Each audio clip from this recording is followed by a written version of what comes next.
साबदा भीतीनं थरथर कापतायत. प्रत्येक जण मार्ग सोडून जाताय. पण एका क्षणाची आठवण झाली.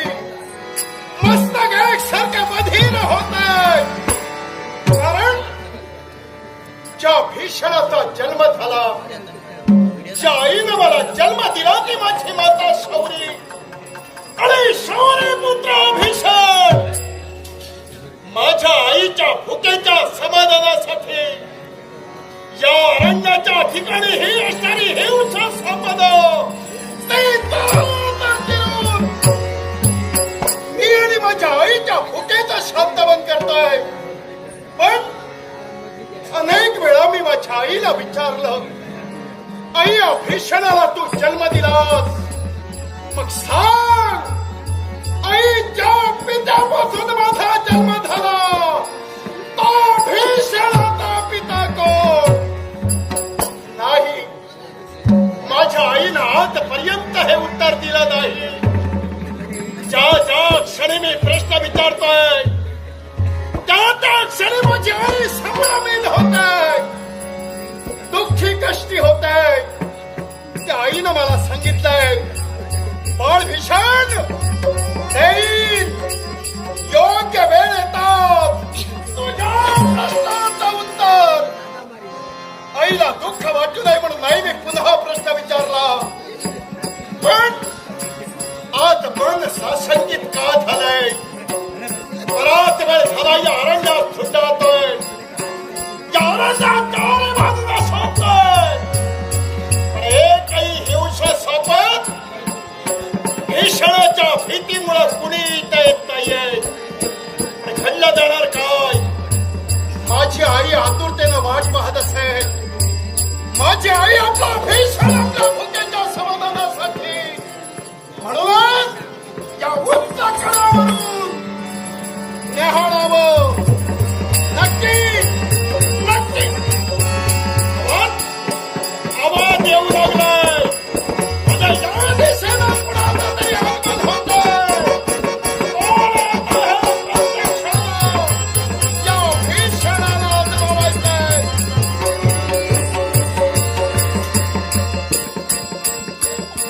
कोण आश्चर्य, भीषणाला पाहतात अरण्यातील शोपद माझ्यापासून भीतीनं दूर जात होती. हा दृश्य काय पाहिलंय?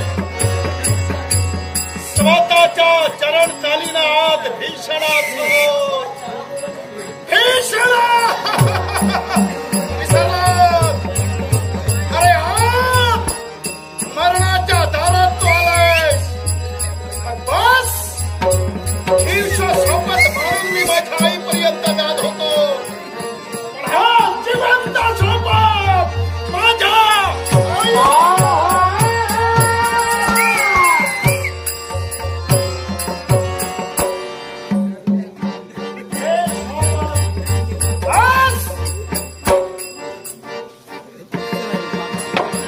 शोपदाचा सेवन हा होणारा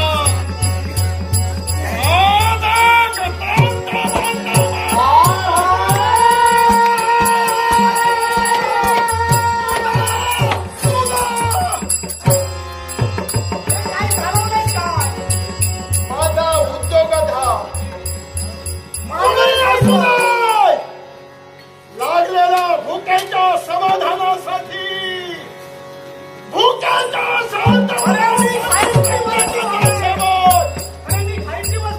कोण आहात मग तुम्ही? नाव माझं नारद. नारद? भूत, भविष्य आणि वर्तमान त्रिकालाचं ज्ञान मला आहे. हे थापाड्या, थापा मारतोयस? काय म्हणाला? भूत, भविष्य, वर्तमान सर्व ज्ञान मला आहे. सर्व जाणण्याची शक्ती आहे. तिनं जाणण्याची शक्ती आहे तर सांग, तुझ्या समोर उभा आहे. कोण आहे मी? आणि संप्रत एक सोबत मी माझ्या आईसाठी घेऊन जात होतो. माझी परीक्षा तू घेतोय का घेऊ नये? माझा परीक्षा मी तुला दिलाय. पण तुला वाटत असेल भूत, भविष्य, वर्तमान त्रैकालाचं ज्ञान मला नाही. एवढंच कशाला? झाला. काय ते? तुझा परिचय मला नाही असं तुला जर का वाटत असेल मग मला सांग, जर का मी तुझा परिचय तुला दिला काय करशील तू? ए! आता थापाड्या म्हटलंय, पण जर माझा परिचय दिलास आणि खरं तर तो सर्व धान्याची शक्ती तुझ्यात असेल, पाय धरेल, पण ध्यानी ठेव, खोटं ठरलं तर तुझा तुकडा तुकडा राहून प्रथम माझ्या आईसाठी तुझा मांस घेऊन जाईल. गरज नाही, बोलणार ते संकट बोलणार. मग सांग, कोण आहे हा तुझ्या समोर उभा असणारा? हे बगदाल वारण्य गोष्ट बरोबर. ऐकून माहीत असेल. आणि ही एक चक्र नगरी, या एक चक्र नगरीचा राजा माझ्या समोर उभा आहे. अकराळ विकराळ देह, नाव तुझं भीषण.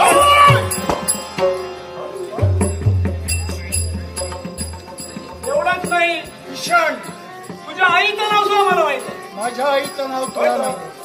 काय माझ्या आईचं नाव नाव? तुझ्या आईचं शौरी. बस! शौरीचा पुत्र तू. मस्त बोललात. शौरी पुत्र भीषणच आपल्या समोर उभा राहिला. त्या भीषणच्या भीतीनं ना कुणाचा धाडस होत या एक चक्र नगरी देत. बरोबर आहे. असंही असताना ज्यानं धाडस केलं ती सर्वदान शक्तीधर असेल. भारत बोलल्या शब्दानं वावरणारा भीषण तेच म्हणत होतो, आपल्या चरणी विनम्र होतो. आशीर्वाद म्हणूनची वृत्ती होईल.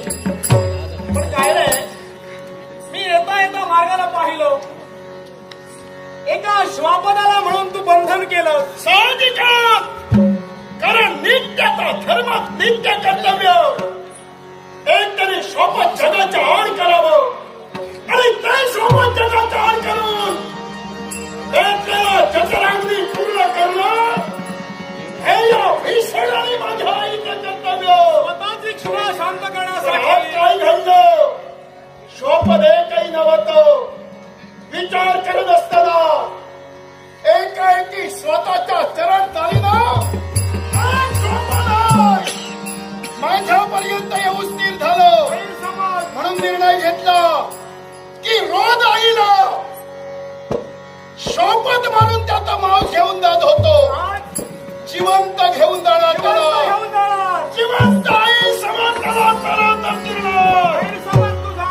गैरसमज? हे भीषणा, तू ज्याला बंधन केलंयस, ज्याला तू श्वापद म्हणून समजतोय, ते सर्वसाधारण श्वापद नव्हे. सर्वसाधारण नव्हे म्हणजे बोलण्याचा नेमका आशय ते कुणाच्या तरी अधिकाराचं आहे. अधिकार. हा, एका शपदावर अधिकार. अधिकाराचं आहे. मग कोणाच्या अधिकारात आहे? कारण ते श्वापद मुळी नाहीच आहे. मग कोण आहे? तो एक शाम करण्याशिवाय. शाम करण्याशिवाय. आताच म्हणालात की तो अश्व हा, आणि तो सुद्धा अधिकारात आहे. बरोबर. कुणाच्या अधिकाराचा? नीलवर्णीय कोण अधिकारी त्या अश्वाचा? संपूर्ण अंग जे शुभ्र वर्णाचं असा तो श्यामकर्ण अश्व. तो कुणी सर्वसामान्य नव्हे. मग तो एक राजअश्व आहे. राजश्व. एवढंच कशाला, ते कुणाच्या अधिकारात आहे तुला ऐकायचे असेल ताई. कोण अधिकारी? 18 दिवसाच्या महाभारती युद्धात त्यांनी अतुलनीय पराक्रम गाजवले. ते हस्तिनापूर नरेश पंच पांडव हस्तिनापुरी भावरणारे पांडव त्यांच्या अधिकाराचं ते आहे. अधिकाराचा नसता पांडवाचा आहे. मग या अरण्याचा मार्ग या अरण्याचा धारण झाला. अधिकाराचा असताना कुणी त्याच्या समोरच नसताना या अरण्याचा मार्ग का पत्करला? महत्वाची गोष्ट, तो जो अश्व आहे तो सर्वसाधारण अश्व नव्हे. सर्वसाधारण गोत्र हत्येच्या पाप क्षालनासाठी पंचपांडवाने जो अश्वमेध यज्ञ केलेला आहे, हस्तिनापुरात जो अश्वमेध यज्ञ चालू आहे, त्या अश्वमेध यज्ञाचा तो शामकर्ण अश्व त्या पृथ्वी दिग्विजयासाठी सोडलेला आहे. दिग्विजय म्हणजे हेतू नेमका काय? एकच, त्याच्यावर असणारी सुवर्ण अक्षरावर रेखाटलेली पत्रिका, काय म्हणून? गोपाल कृष्णाय परावस्तू. भगवान गोपाल कृष्णाला सादर प्रणिपात करून पंचपांडव असं म्हणताय. काय म्हणताय? गोत्र हत्येच्या पाप क्षालनासाठी हस्तिनापूर नरेश पंचपांडव यांनी अश्वमेध यज्ञाला प्रारंभ केलेला आहे आणि त्याचा शामकर्ण अश्व या पृथ्वी दिग्विजय करण्यासाठी सोडलेला आहे. ज्याच्या अंगी शौर्यवर सामर्थ्य असेल त्यानं त्याचं बंधन करावं.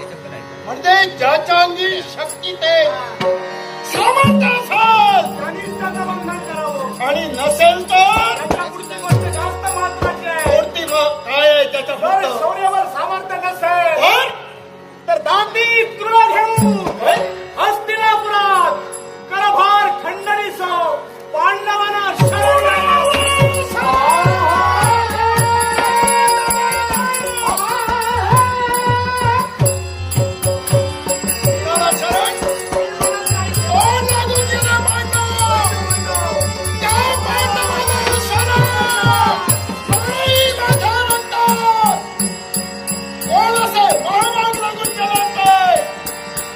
म्हणजे माझ्या आणि आईच्या भुकेच्या समाधानासाठी नवा अपेक्षा होती.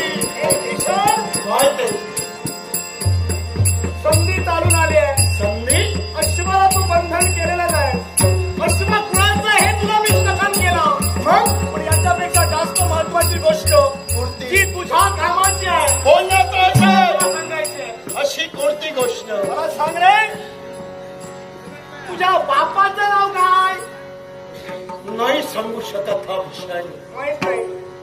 मी माझ्या आईचं नाव कथन केलं पण जन्म देत्या बापाचं नाव मी नाही सांगू शकत. याला कारण माझा जन्म देता बाप कोण आहे ना कधी या भीषण पाहिला किंवा माझ्या बापाबद्दल माझ्या आईने कधी सांगितलं. अनेक वेळा हाच प्रश्न माझ्या आईला विचारला गेला पण आजपर्यंत माझ्या आईनं या प्रश्नाचं उत्तर दिलं नाही. पण आईला सदा ठेवली आहे. बाळ, या तुझ्या प्रश्नाचं उत्तर एक ना एक दिवस नक्कीच तुझी आई शौर्य तुला देईल. हे भीषण, तुला केवळ आशेचा पाकळू दाखवलाय. हे त्या प्रश्नाचं उत्तर तुझी आई तुला कधीच देणार नाही. मी सांगतो ते खरं आहे. सर्व धन शक्ती तुमच्यात. मी तुला प्रथमच म्हणालो भीषण मला ज्ञात आहे. माझं वास्तव्य काय हे दाढीला माझ्या आईची ओळख करून दिलात आणि तीच माझी आई माझ्या प्रश्नाचं उत्तर दिलं नाही. आणि तुमच्या मुखातून शब्द बाहेर पडतात भीषण. ही तुला एक आशा तुझ्या आईनं दाखवली आहे. तुझ्या प्रश्नाचं उत्तर तुला कधीच मिळणार नाही. याला कारण आहे. मग तुम्ही जर धर्म चालत असाल भीषण, तर भीषणचा बाप कोण? तुला काय सांगणार नाही याचं सुद्धा कारण मी तुला सांगतो. कोणतं कारण? जी स्थिती तुझ्या बापाची झाली ती तुझी होऊ नये असं तुझ्या आईला वाटतंय. बापाची स्थिती म्हणजे काय घडलं माझ्या बापाच्या बाबतीत? कोणी माझ्या बापाच्या बाबतीत घडवलं? मग ऐक, ते तुझ्या बापाचं नाव तुझ्या आईनं तुला कथन केलं नाही ते आज मी तुला सांगतोय. हे तुझा बाप म्हणजे बलाढ्य पराक्रमी होता. बलाढ्य पराक्रमी? हा, कोण असा माझा बाप? एका वेळेला एक गाडा अन्न, काय? एक जिवंत माणूस आणि खडाभर पाणी पिणारा तो होता. एवढा महान शक्तिशाली, एवढा महान बलवान. मग माझा बाप तर एवढा बलवान तर सांगा मला ऐकायचंय. भीषण, ती बोलून गेलात की माझ्या बापाच्या बाबतीत ते घडलंय. त्या भीषणाच्या बाबतीत घडलंय म्हणून माझी आई मला सांगत नाहीये. काय असं घडलंय माझ्या बापाच्या बाबतीत? बलाढ्य पराक्रमी नाव त्याचं बकासूर. बकासूर आणि बकासूर पुत्र भीषण. आणि त्या बकासुराचा शेवट शेवट केला माहितीये का? कुणी केलंय? ज्या अश्वाचं तू बंधन केलंय त्याच अश्वाचे बालक काय? ते पंचपांडव आहे. त्यातील तृतीय पांडव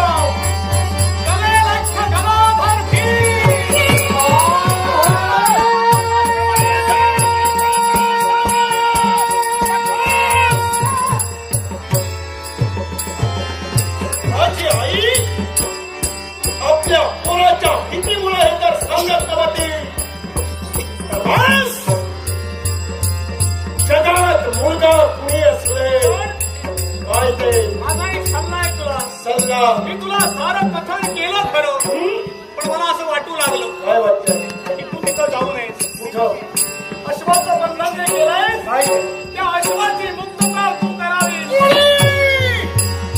अश्वाची मुक्तता तर होणार नाहीये कारण सांगतोय कारण तुला वाटत असेल काय कारण या एकचक्र नगरीचा राजकर्ता तू आहे नक्कीच बलाढ्य पराक्रमी बकासुराचा पुत्र तू आहे अरे प्रत्येकाच भीती आहे ही पण त्याच्याही पेक्षा महापराक्रमी काय ते पंच पांडव आहे एवढं लक्षात ठेव. ए, सुनाय! जगात त्याचं वर्णन आपण केलं म्हणून योद्ध भूमीवर ज्यानं रणसंग्राम गाजवला त्याची किंमत मला नाहीये पण आज माझ्या जीवनातली संधी आली माझी आई केवळ आपल्या मुलाच्या सुखासाठी किंवा माझ्या बाबतीत घडलं म्हणून जर सांगत असाल आज संधी आली आहे एक म्हणजे माझ्या बापाच्या मनाचा सूर आणि शरणागती भीषणाला जीवनात कधीच बदकरली नाही मग त्यांच्या पांडवांचा अश्वास तर नक्कीच त्याच्या मुक्ततेसाठी पांडव येणार